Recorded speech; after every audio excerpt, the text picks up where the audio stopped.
Na recente visita ao Brasil do presidente da Itália, Sérgio Mattarella, o embaixador Rubens Recupero acabou sendo a única voz da grande comunidade italo-brasileira.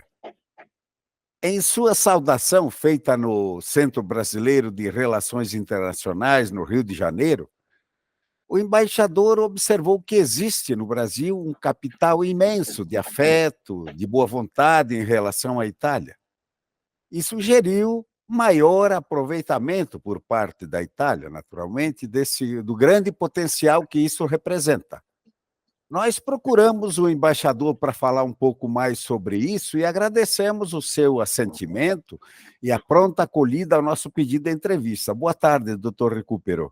Boa tarde, é um grande prazer falar para você aqui para a revista, viu?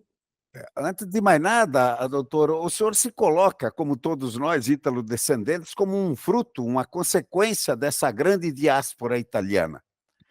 Foram seus avós que aqui chegaram, não? Meus 4 avós chegaram, curiosamente, com uma diferença de 10 dias, em setembro de 1895, que foi o ponto mais alto do ingresso de imigrantes italianos no Brasil, né? Eles chegaram pelo Porto de Santos, né? E meus avós eram todos meridionais, né? Do lado de minha mãe, eram napolitanos da cidade de Nápoles mesmo, né? O nome da minha mãe era Iovine, que é um nome bem napolitano, né? E do lado do meu pai, eles eram pugliesi, né? De Barletta, né? A minha família paterna, Recupero. Apesar de que meu nome é mais comum na Sicília, mais na Sicília, em Catânia, em Messina, em Siracusa, mas há alguns também na Puglia, né? Então, meus 4 avós eram meridionais e ficaram na cidade de São Paulo, ficaram no bairro do Brás. Então, eu sou um típico produto daquele livro Brás, Bexiga e Barra Funda, porque eu morei no Brás minha vida inteira até 22 anos de idade, né? Eu saí do Brás diretamente para fazer exame no Itamaraty, no Rio de Janeiro, né? E eu cresci bem no coração do Brás, sabe?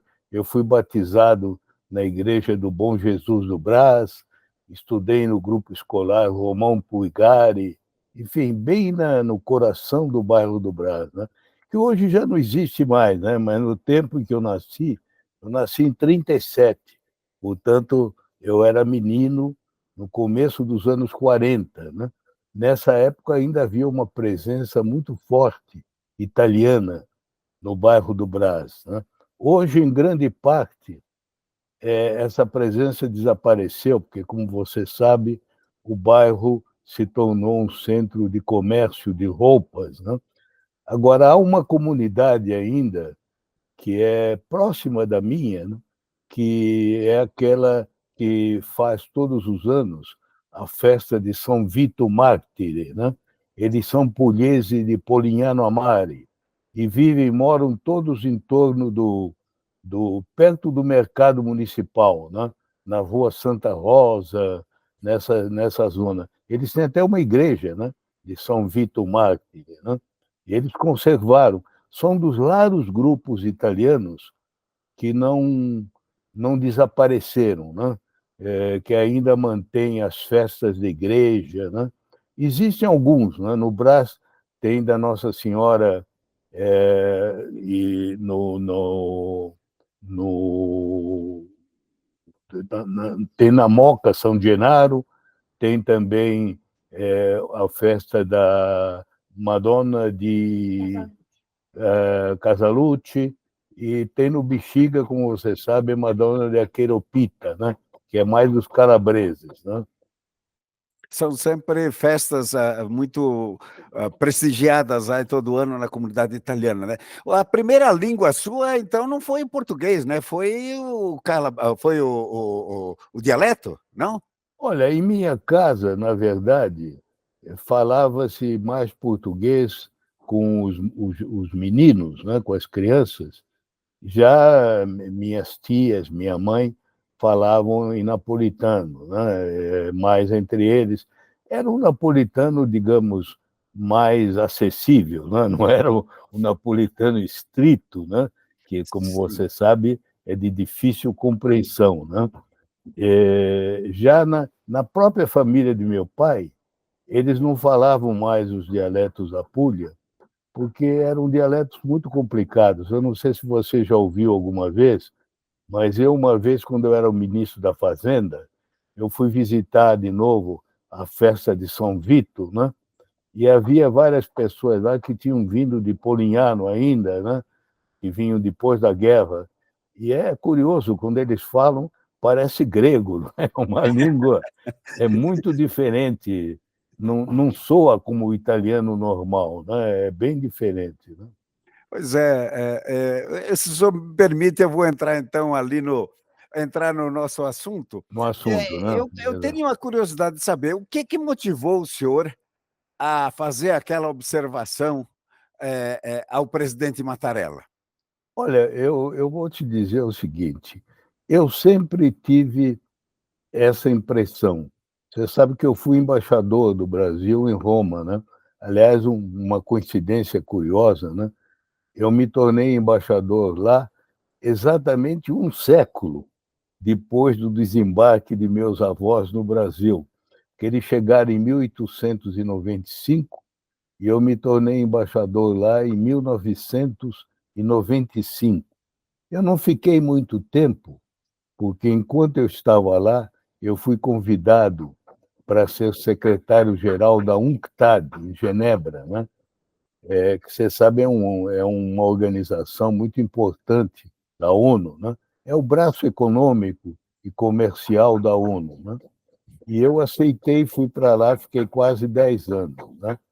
Mas eu, no tempo que eu fiquei em Roma, eu participei muito, né? Inclusive, durante o período que eu estava lá, ocorreu a visita ao Brasil do presidente da Itália, Oscar Luigi Scalfaro, e eu o acompanhei, sabe, na viagem. Né? Eu estive com ele em toda parte. E eu vi o espanto que ele e a comitiva sentiram ao notar a força da comunidade italiana no Brasil. Né? Por exemplo, no Rio de Janeiro, houve uma grande festa dos calabreses na igreja de São Francisco de Paula, né? Que é o protetor. Né? Você sabe que tem uma grande colônia calabresa no Rio de Janeiro. Antigamente, eles dominavam todas as bancas de jornais. Né? Então, estivemos lá. Agora, o auge foi aqui, em São Paulo, onde a recepção, em vez de fazerem como fizeram dessa vez, eu não estava aqui no dia que veio o Mattarella a São Paulo, que eu estava viajando para o Rio de Janeiro, né? Mas me disseram que a recepção aqui em São Paulo não foi lá essas coisas, né? Foi no Ticolo italiano e as pessoas que estiveram me disseram que, enfim, as pessoas não gostaram muito, né?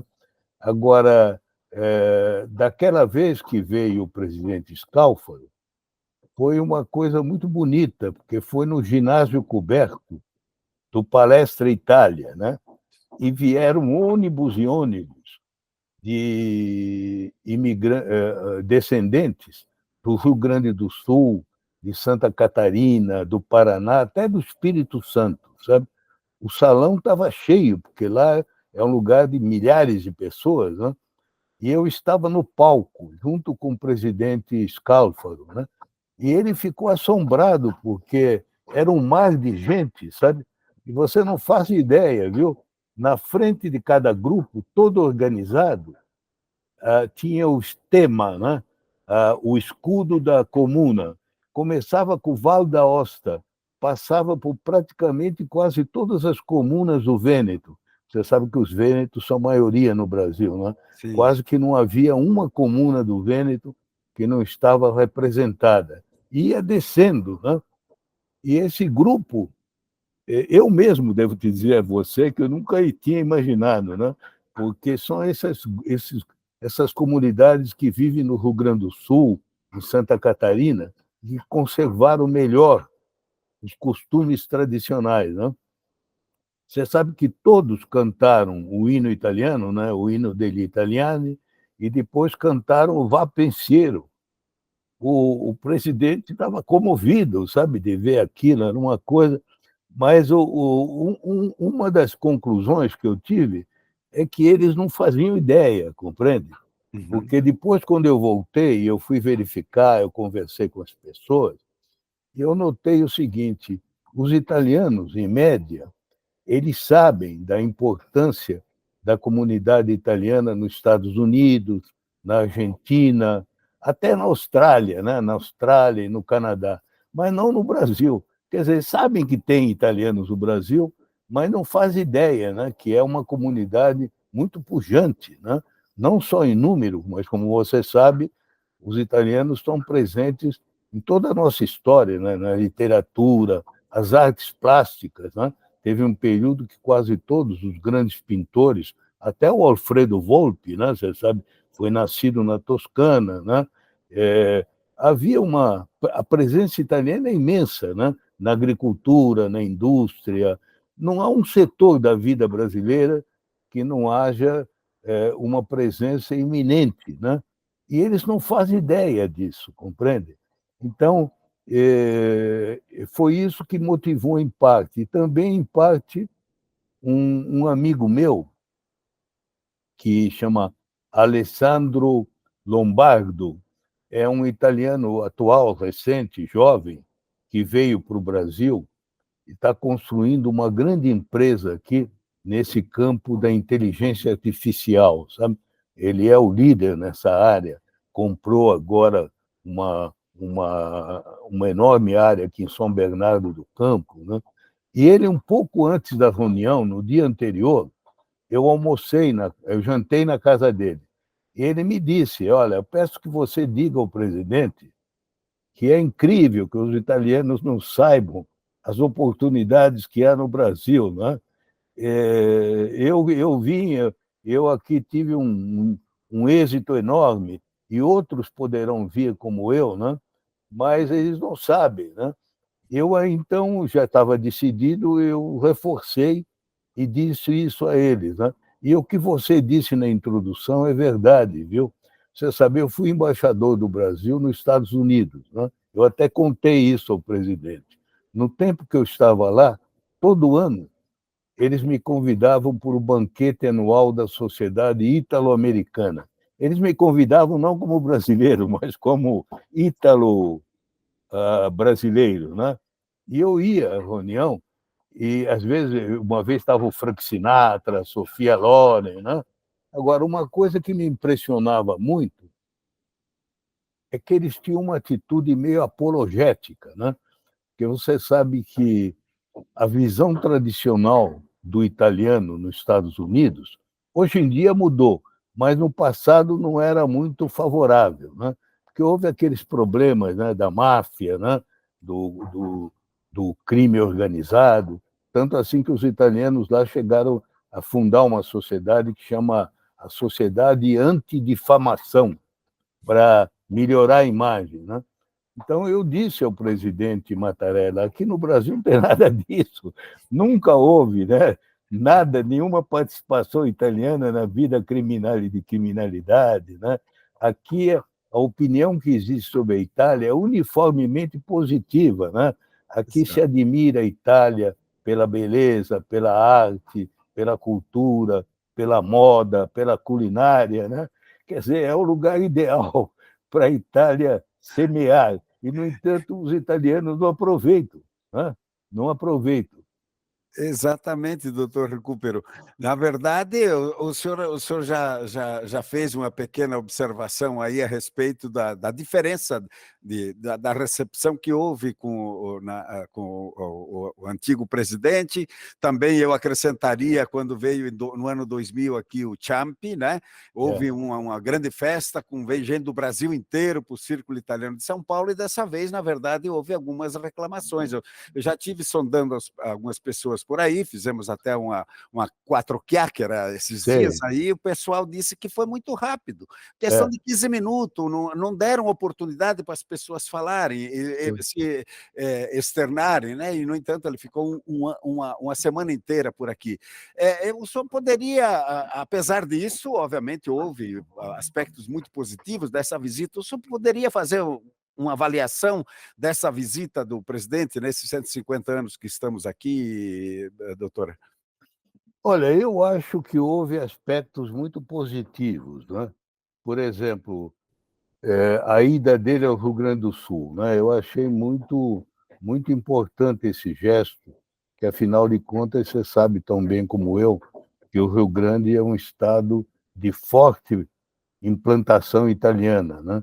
A Itália fez bonito, aliás, ele fez uma grande doação, né, para as Uhum. vítimas das enchentes, e o presidente poderia não ter ido, né, porque a situação lá tinha acabado de sair dessa catástrofe, né, mas ele foi. Acho que também foi uma boa ideia dele ir até a Bahia, porque, em geral, nunca nenhum presidente italiano faz isso, né. O que eu lamento, viu, muito entre nós, provavelmente deve ter sido um problema de agenda, da maneira como organizaram.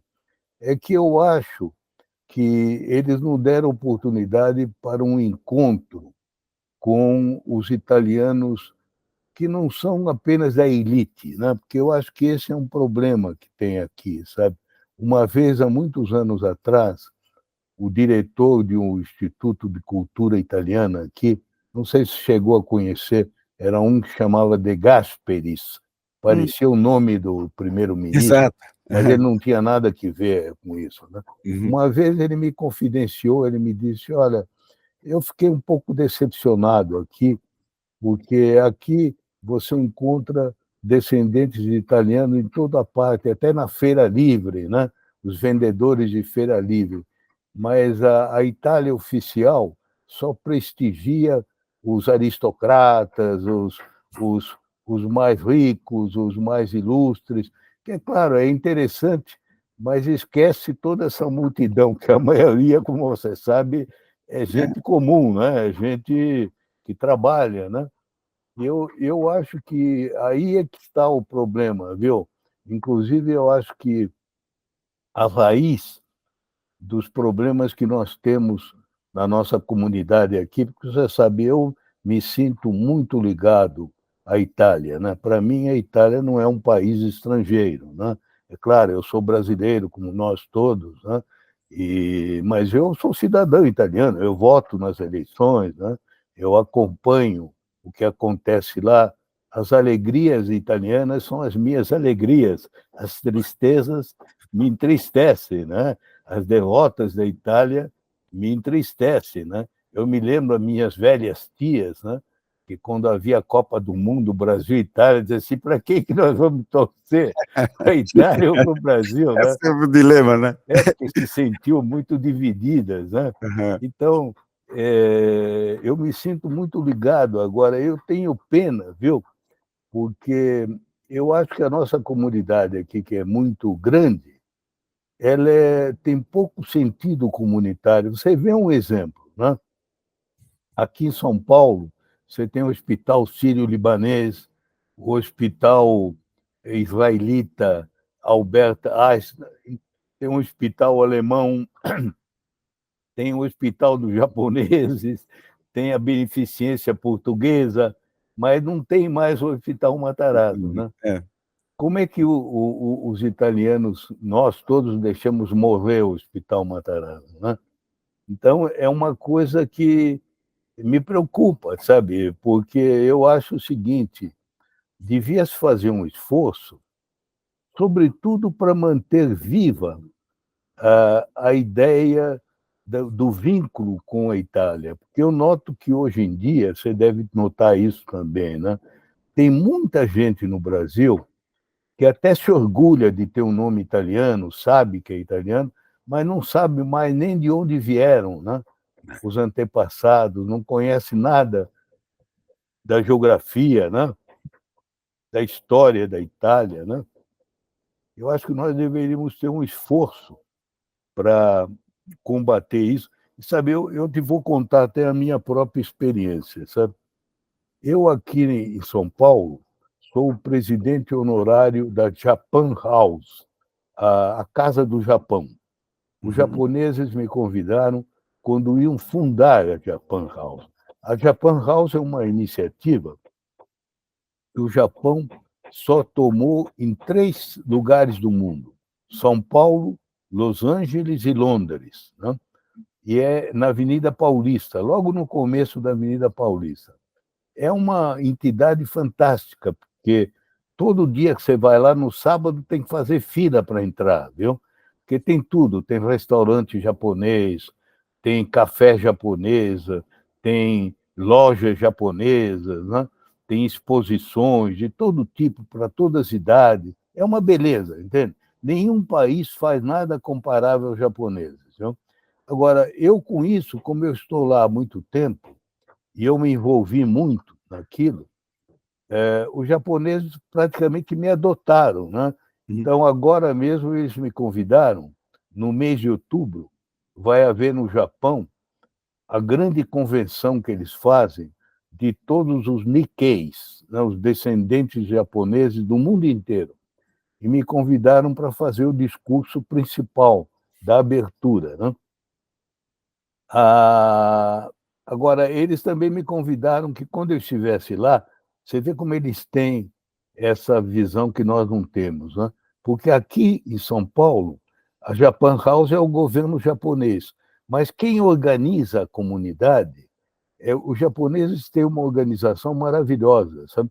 Que eles têm mais de 500 organizações no Brasil inteiro. Onde tem japonês, tem uma organização. Mas eles dividem, sabe? Tem uma que é sobre cultura, outra é sobre assistência social, outra é sobre saúde, e no final todas elas convergem aqui para São Paulo. Tem uma cúpula que chama Bunkyo. O Bunkyo é uma espécie de síntese, né? Uhum. O diretor, até o presidente, é muito amigo meu, o doutor Renato Ishikawa, né? Então, o Bunkyo organiza tudo, né? E com isso os japoneses não se perdem. Em qualquer parte do Brasil, Mato Grosso do Sul, Mato Grosso, onde você for, onde tem japonês, tem o Bunkyo, né? E eles agora me disseram que eles estão preocupados porque no Japão, você sabe que tem mais de 200 mil brasileiros, né, que foram trabalhar lá. E assim, eles estão se perdendo porque não são organizados. Nós vamos ajudar eles a se organizarem. Eles vão lá, entende? Então, você vê, isso falta muito aos italianos aqui. Uma coisa semelhante, entende? Porque eles fazem isso não por interesse, e não é o governo japonês que dá dinheiro, entende? É a comunidade mesmo, né? O japonês. É verdade que o japonês, como você sabe, é fora de série, né? Para essas coisas, né? A gente não pode comparar com os outros. Mas é um exemplo, a gente podia fazer alguma coisa, né? Exatamente. Eu sempre digo que se o Michelangelo fosse um tedesco, né? É, O alemão também tem alguma característica tem, nesse sentido, né? exato. É. Ele, ao fazer o Davi, ele reuniria 50 tedesquinhos ali, um fazia unha, outro fazia outro dedo, tal. Mas como ele era italiano, ele acha que eu faço da solo, eu faço melhor. É verdade, é verdade. Essa É, individualidade italiana, o né? italiano é mais individualista, Isso, né? Um pouco é. também até tem aspectos aqui da própria imigração, tipo de imigração que houve, né? Sem nenhuma, foi uma coisa meio sem lenço, sem documento, né? Espontânea, espontânea. É, Você vê é, que a diferença é que no Sul, não, no Sul eles são muito organizados, viu? Você sabe que eu tive até uma experiência curiosa, quando eu era ministro do Meio Ambiente, em 1993.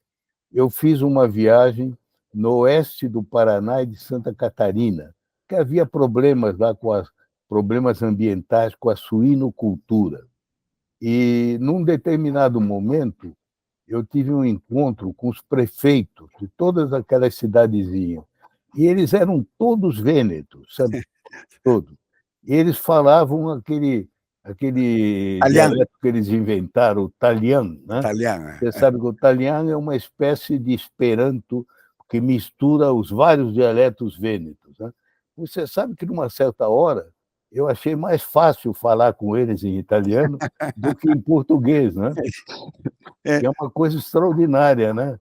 Mas é, isso é no interior de Santa Catarina, do Rio Grande, né?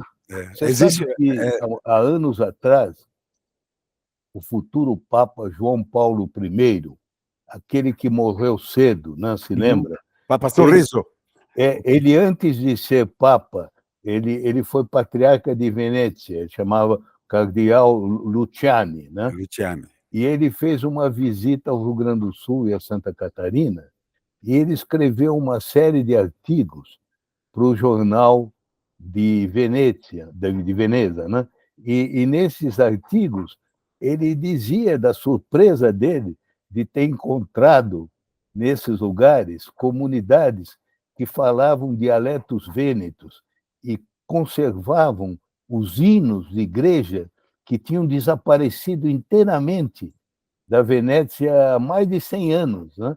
Mas que lá se preservavam tal e qual, né? Porque eram comunidades que ficaram mais ou menos isoladas, né? Tinham as suas próprias escolas, né? Tinham o seu sentido de coesão. Em São Paulo se perdeu muito isso, né? Porque se diluiu bastante, né?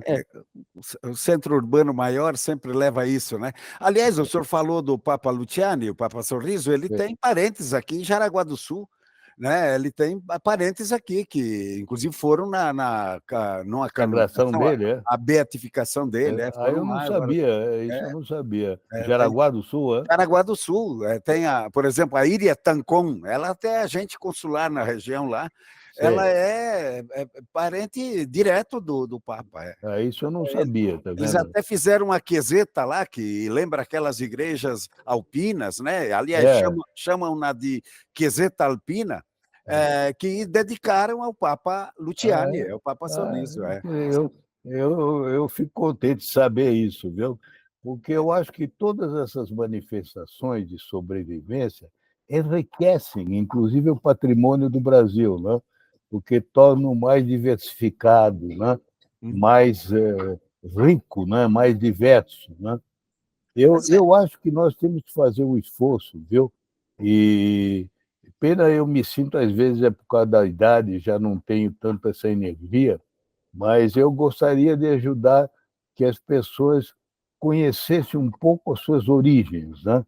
Saber um pouco de onde vieram, né? Porque você vê uma coisa curiosa, né? Para pedir passaporte, todo mundo vai ao exato, consulado, né? exato, O exato, consulado aqui de São Paulo acho que é o mais movimentado do mundo para emitir passaporte, mas é por interesse, né?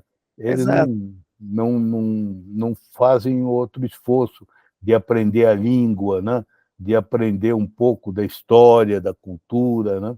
Exato. Também a Itália não ajuda muito, né? Exato. Não ajuda. Aliás, eu ia até lhe perguntar, dentro dessa sua visão, com a sua experiência, né, conhecendo o mundo como o senhor conhece, essa sua sugestão ao presidente Mattarella, de melhor aproveitamento desse capital que nós temos aqui, como é que o senhor, que sugestões o senhor teria, como é que isso poderia ser feito, tanto da nossa parte, obviamente, como da parte da Itália, não? É? Olha, eu acho, viu, que há várias maneiras. Uma das maneiras seria as câmaras de comércio e os ministérios italianos de indústria e comércio, de exportação, organizarem um esforço sistemático de prospecção do mercado brasileiro, tanto para investimentos italianos, as áreas mais promissoras. Você sabe, isso você precisa estudar, né, para ver quais são as áreas melhores, né?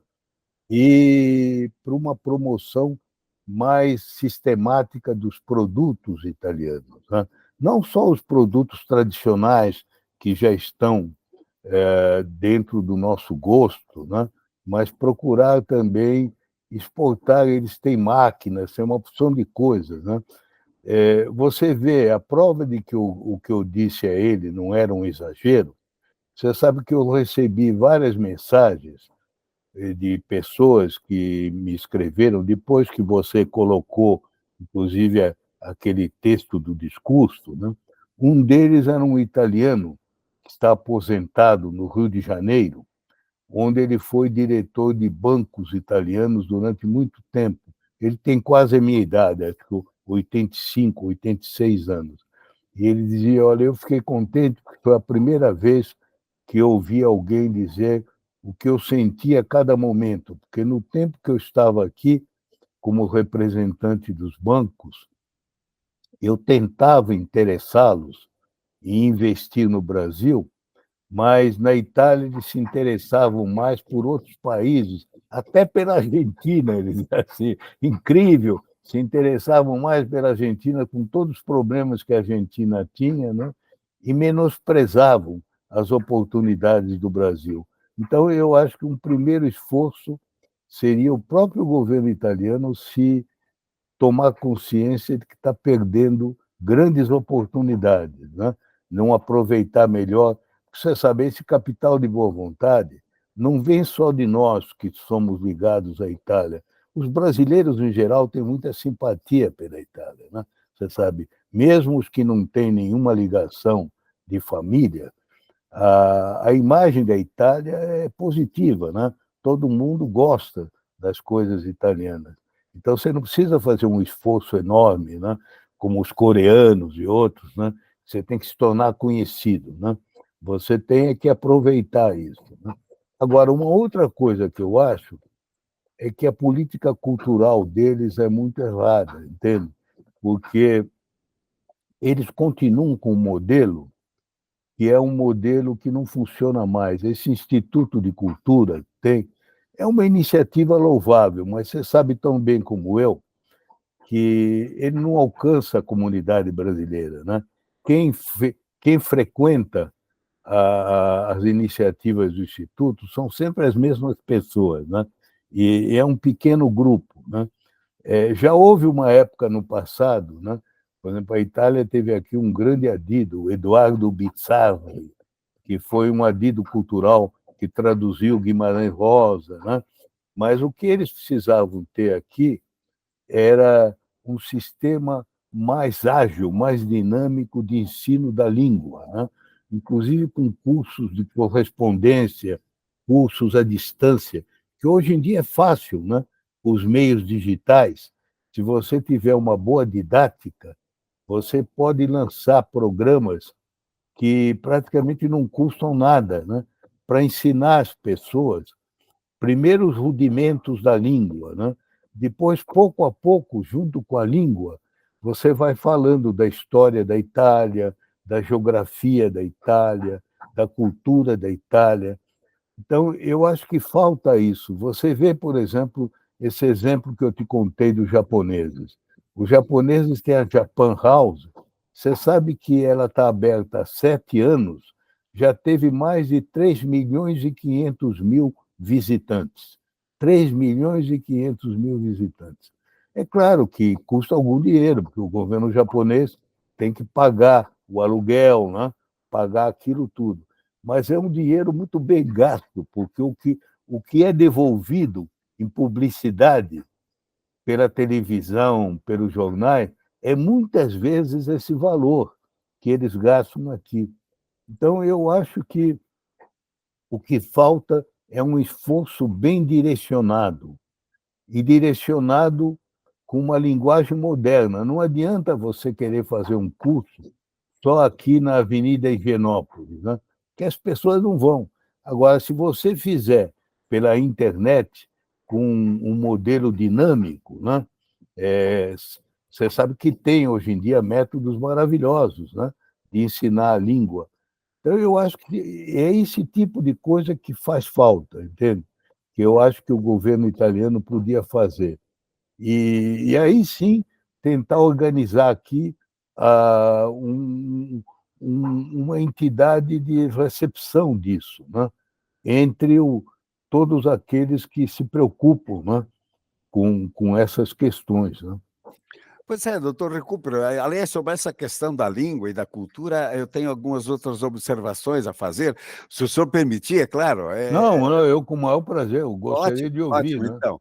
Então vamos por uma etapa. Eu alinhavei aqui uma consideração que eu gostaria de fazer, dividir com o senhor, né?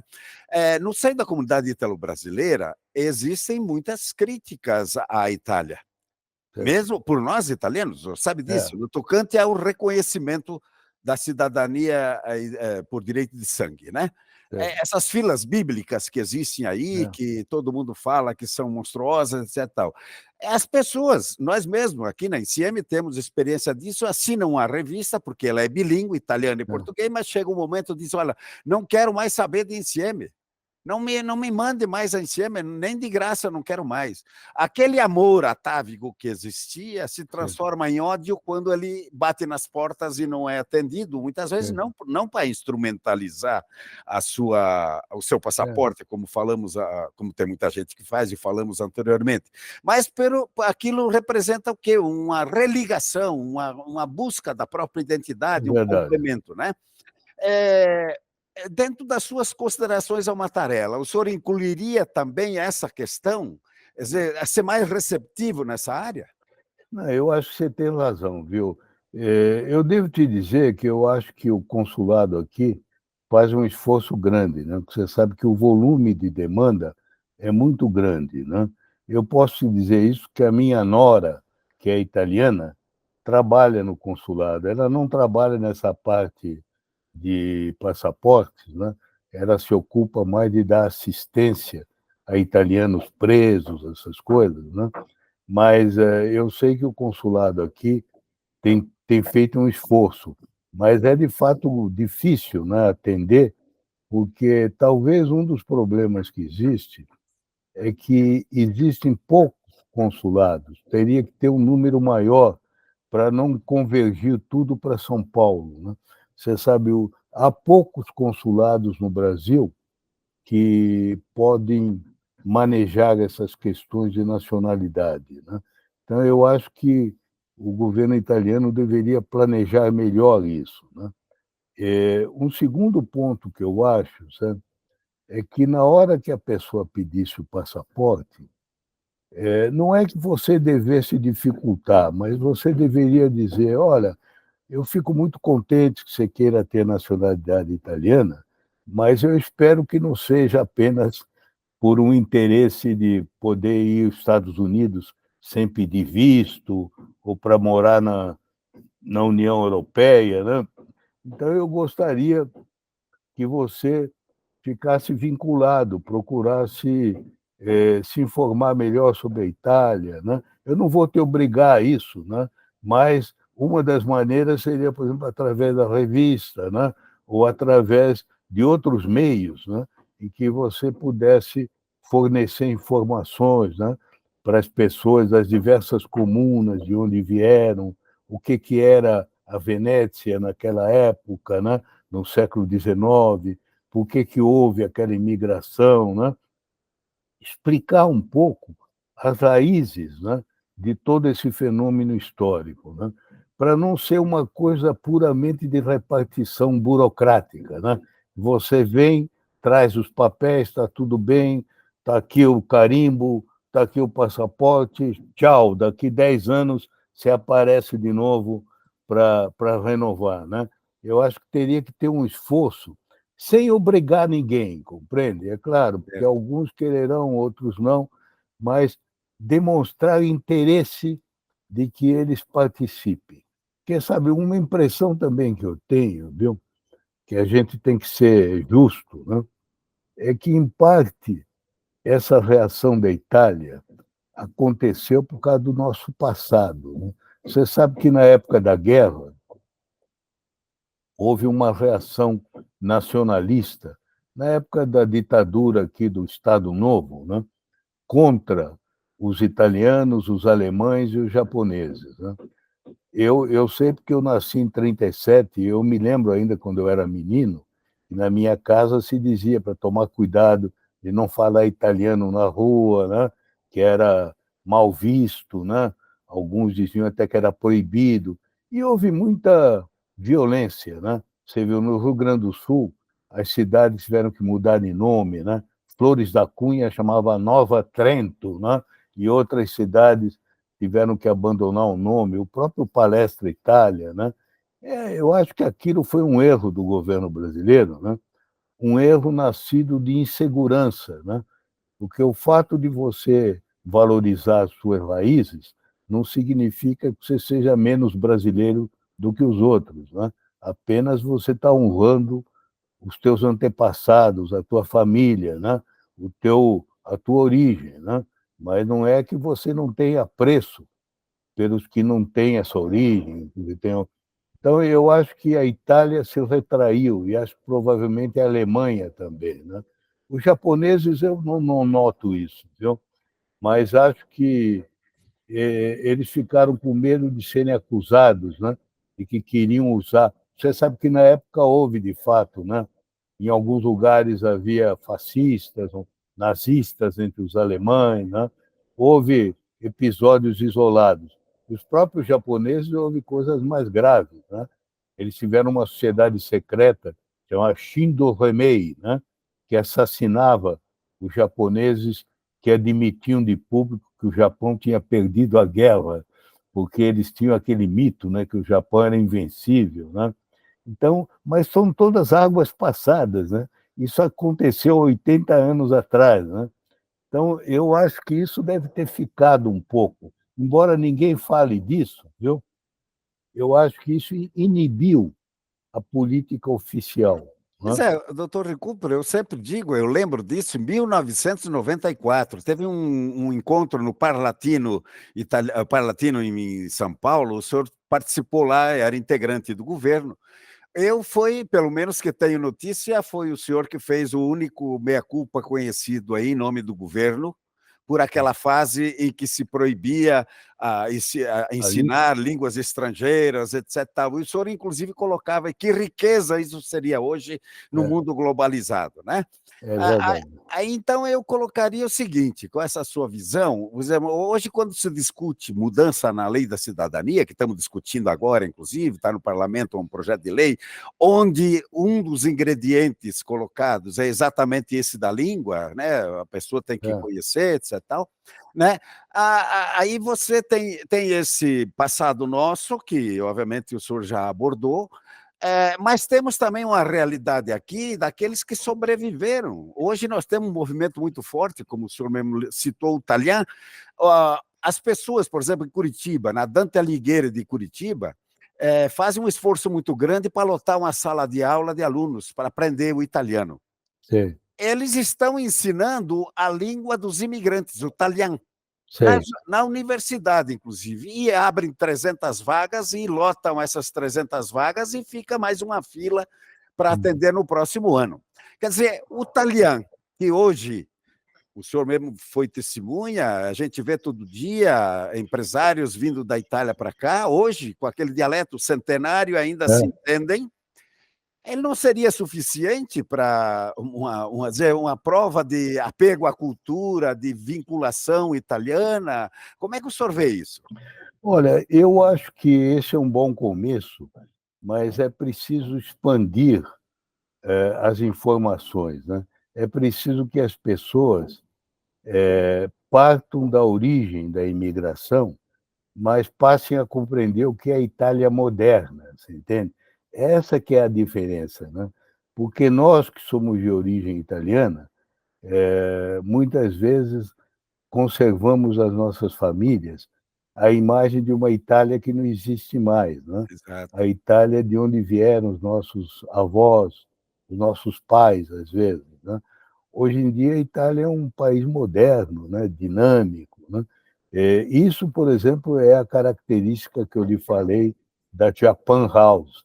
A Japan House não é simplesmente uma casa do Japão como outra qualquer.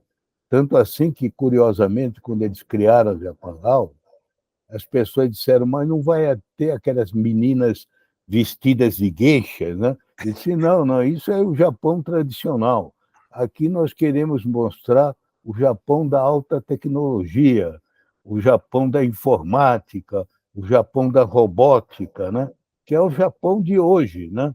As geishas, tudo isso é bonito, os samurais e tal, mas é o passado, né? É um pouco folclórico, né? Como você sabe. Uhum. É bonito, é claro, mas não é verdadeiro, né? Não é verdadeiro, né?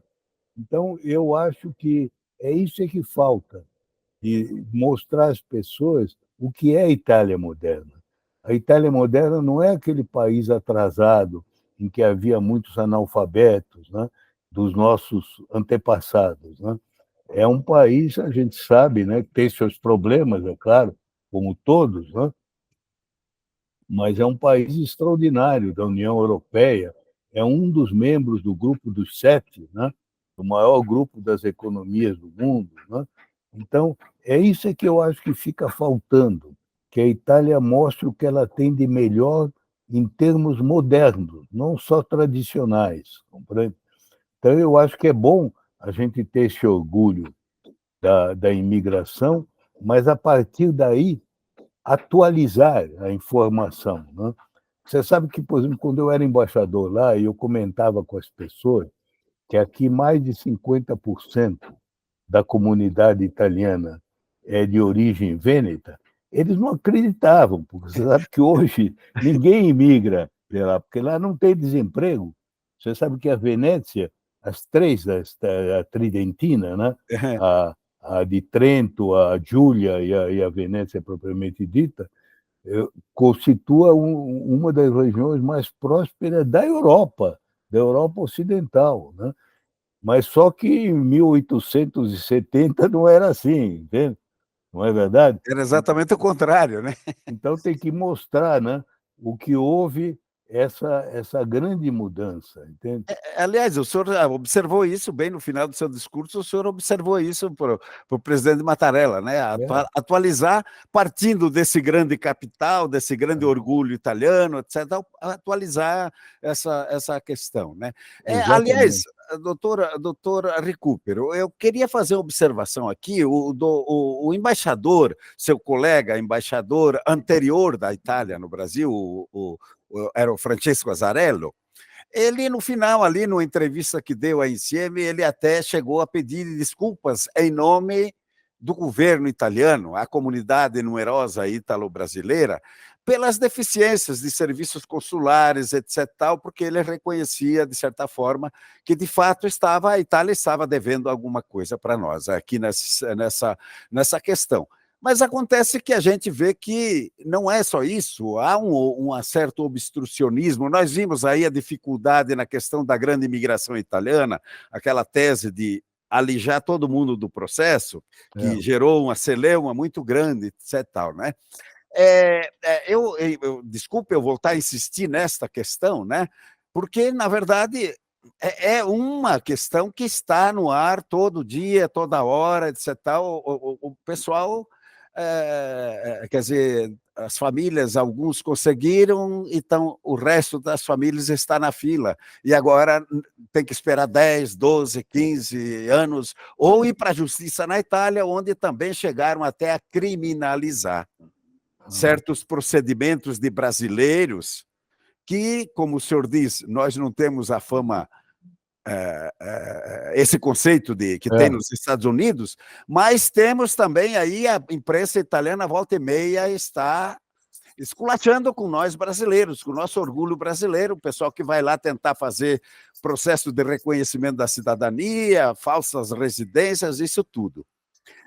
Eu não sei como é que o senhor analisa essa situação, mas esse não seria um problema a ser tratado com certa prioridade, doutor Recupero, para eliminar tentar eliminar essa. Nós não somos é, bem vistos na Itália, na verdade, nós sabemos, a imprensa sempre se refere a brasileiros que estão aqui querendo. Agora aconteceu, inclusive, com personalidades aí famosas, aí, artistas famosos, nomes do futebol e tudo, né? Isso aí não está atrapalhando um pouco também, na sua visão? olha, esse problema da legislação sobre nacionalidade é muito complexo, viu? Eu confesso a você que não tenho resposta para tudo. Agora, eu vou lhe dizer algumas coisas. Na minha opinião, eu acho que deve-se preservar a ideia do direito de sangue, né? Eu acho que é a tradição do direito italiano, né? A gente deve preservar. Agora, deveria haver alguns ajustes em relação à nacionalidade concedida, né? Eu vou lhe dar um exemplo, né? Eu acho, por exemplo, que o direito de voto não deveria ser dado a todos que têm passaporte, mas somente àqueles que vivem realmente no território italiano, ou então são pessoas que estão expatriadas por pouco tempo, né? Por que eu digo isso? Porque aqui a maioria, como você sabe, não tem nem a mais remota ideia do que é a política italiana, né? E se você permite que todos votem, isso pode se prestar facilmente a uma exploração, como você sabe que já tem havido, né? Sim. Uhum. Pessoas que querem se eleger deputados, né? Representantes da comunidade, e as pessoas votam sem saber no que estão votando, porque, como eles não vão viver as consequências, eles não estão morando lá, né? Não custa nada eles votarem, né? Então, eu acho que, de certa forma, seria mais justo a Itália dar o direito de voto aos extracomunitari, como eles dizem, que moram lá, pelo menos nas eleições locais, né, municipais, do que dar um amplo direito de voto a pessoas que estão aqui no Brasil e que não têm a menor ideia nem de quais são os partidos italianos, né? Como é que Certo. eles podem ser cidadãos? Uma coisa é você ter o direito ao passaporte e outra coisa é ser cidadão. Aí eu acho que para passar de uma coisa a outra, aí sim deveria se exigir, né, uma certa formação, língua, conhecimento de história e tudo, né? A pessoa que quisesse, que se interessasse, deveria ganhar isso, né? Agora, não há dúvida, você tem toda a razão. Essa legislação italiana tem muitos defeitos. Eu vou te dar até um exemplo que eu conheço de perto, o que é da minha própria mulher, entendeu? A minha mulher é de família trentina. O pai e a mãe dela são. O pai nasceu aqui, mas depois voltou para lá, estudou medicina em Torino, né? Depois voltou como médico. Mas a família dela, do pai dela, é de Arco, no Lago de Garda, né? Uhum. E a mãe dela é de Trento mesmo, da mesma região do De Gasperi, do Alcide De Gasperi, né? A mãe dela nasceu na Itália, e nasceu austríaca, né? Antes da Primeira Guerra, e veio para cá quando já era adulta, né? Pois bem, a minha mulher, a primeira língua dela é italiano, mais até do que eu. Ela fala italiano absolutamente perfeito, que é a primeira língua dela, antes do português. Ela só falava italiano com a mãe. Ela não podia pedir a nacionalidade Certo. italiana, É.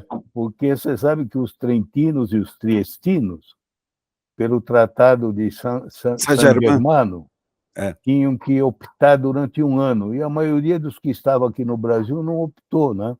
No caso dela, houve uma exceção, porque, por acaso, os avós dela iam e vinham, né? E um dos avós dela, o avô paterno, aliás, o avô materno dela voltou e morreu lá, durante a Segunda Guerra Mundial, né? E o avô paterno dela estava morando em Arco, no Lago de Garda, né? É, em 1921, quando houve o recenseamento. Ele tinha até uma casa lá que chamava Vila Paulista. Então, provou-se que. Agora, a maioria dos trentinos e os triestinos aqui, você sabe que tem a maior dificuldade de obter o Sim. passaporte, né? Eles tiveram um prazo aí de 2000 a 2010 para fazer aquele juramento, como eles falam, né? Muitos que não acabaram não fazendo, E às vezes agora não estão sei, aí. às vezes nem sabe, né? Às vezes nem sabe. Eu É. acho que eles deveriam ser equiparados aos outros, entende?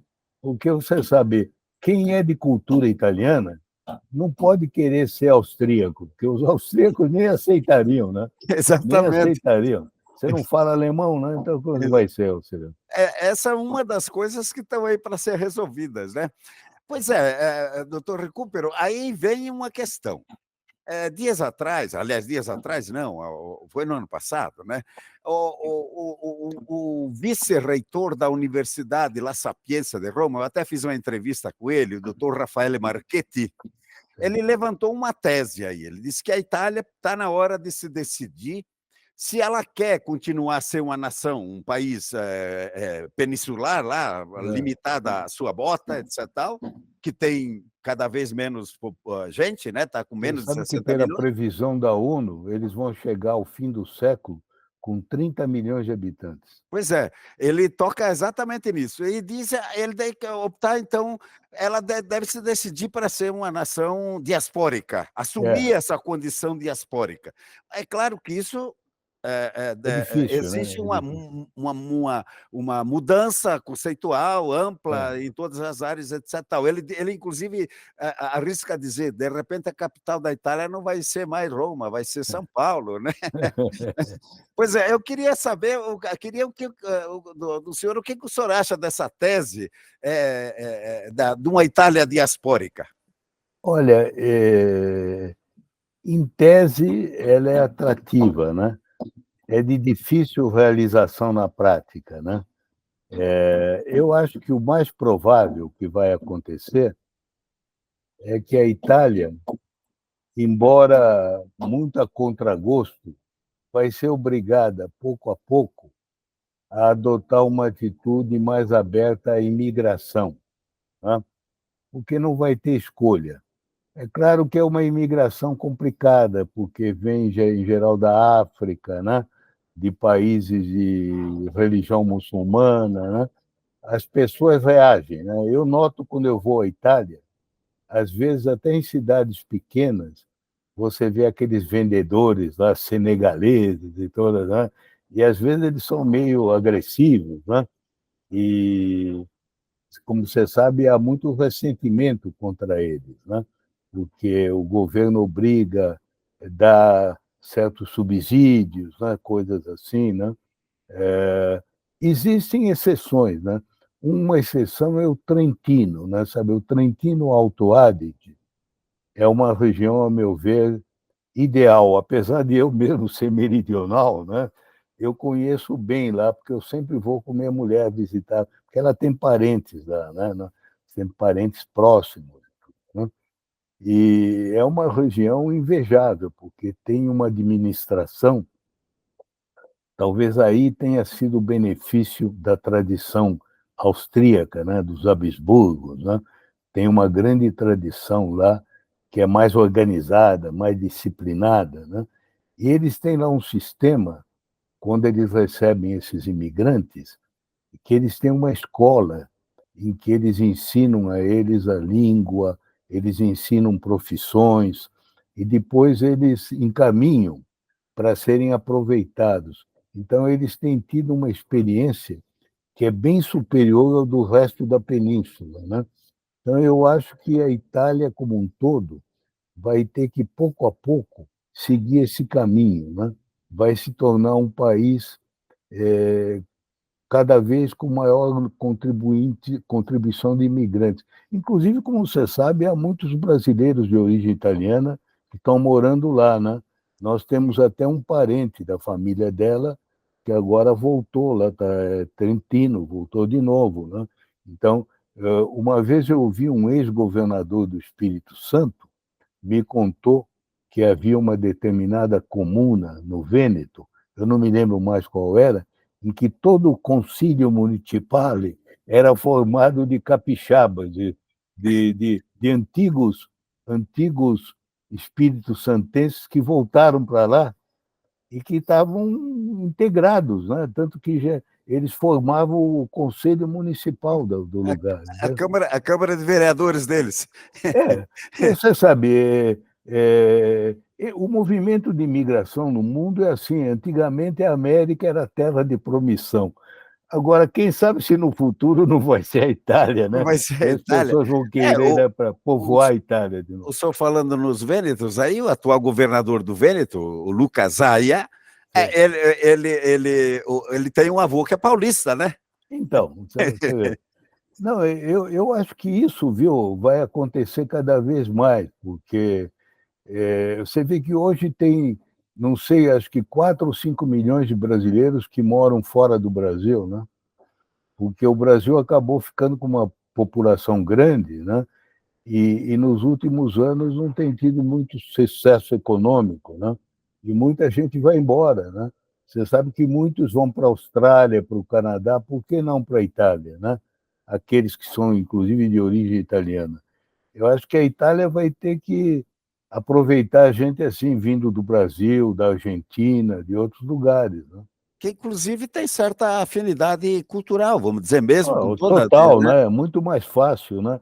Você É, sabe, a pessoa que daqui vai para lá, depois de alguns meses, em geral está integrado, né? Não tem muita dificuldade mais, né? exatamente. Bom, doutor Recupero, esse é um tema que apaixona É qualquer um, inesgotável, é é inesgotável, inesgotável, né? é verdade. Mas por hoje penso que já Nós temos cobrimos vários pontos, é vários verdade. pontos.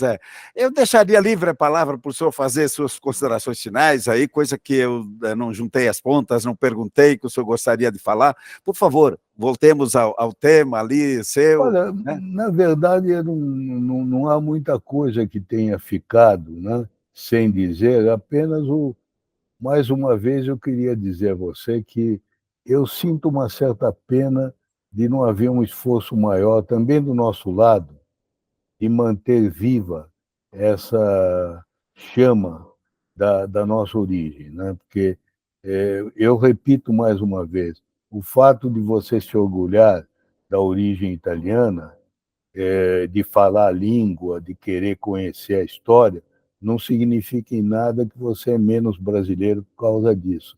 Ao contrário, acho que o Brasil ganharia muito em pluralismo, em diversidade, se adquirisse isso, não só dos italianos, né, mas dos alemães, dos espanhóis, dos japoneses, dos ucranianos, enfim, o que você quiser, né? Olha, eu vi isso no meu próprio ministério, sabe? Eu tive, quando eu era diplomata de carreira, eu era professor, né? Eu tive vários alunos lá que iam ser diplomatas, que eram da colônia ucraniana do Paraná e falavam ucraniano perfeitamente. Quem imaginaria que agora a Ucrânia passou a ser um país importante? O Brasil tem no seu serviço diplomático vários diplomatas brasileiros que são fluentes em ucraniano, porque estudaram naquelas escolas do Paraná, né, onde eles cresceram. Isso tornou o Brasil mais rico, né, porque tem esse conhecimento especial, né? Então, eu acho que é isso que... Eu tenho pena, por exemplo, quando eu vejo os descendentes de árabes não falam árabe, que árabe, você sabe que é uma língua muito difícil de aprender, né? Então, se a pessoa continuasse a falar árabe, só com isso você já tem um emprego garantido, né? Hoje em dia, com os Emirados Árabes, né? Com os investimentos, facilita a vida econômica, né? Então, eu acho que a gente deve incentivar a começar pela língua, porque a língua é o ponto inicial. A partir da língua, você aprende a história, a cultura, a geografia, todo o resto. Entende? É isso que essa mensagem eu gostaria de deixar. Muito obrigado, doutor Recupero. Eu agradeço a sua disponibilidade e Muito prazer. Quando quiser, sempre tuas ótimo. ordens, Se o viu? senhor der essa abertura, vamos explorar seu Sempre conhecimento, sua quiser. Eu experiência aí. sou entusiasta como você pela mesma causa, né? A mesma ideia. Muito legal. Muito obrigado, doutor Recupero. Obrigado, então. Augure. Auguri, auguri, Tá bom. grazie.